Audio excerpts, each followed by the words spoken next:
চলুন বাস্তব কিছু উদাহরণ জেনে নেওয়া যাক। আমাদের স্মার্টফোন বা ইলেকট্রিক গাড়ির ব্যাটারিতে কাজে লাগে কোবাল্ট। বিশ্বের 70% কোবাল্ট আসে কঙ্গো থেকে।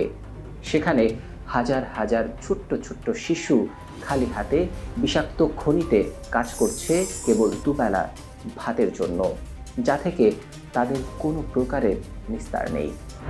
সমুদ্রের মাঝখানে মাছ ধরার ট্রলারগুলোতে বছরের পর বছর আটকে রাখা হয় জেলে শ্রমিকদের। তারা ডাঙায় নামার সুযোগ পায় না, অসুস্থ হলে চিকিৎসা পায় না।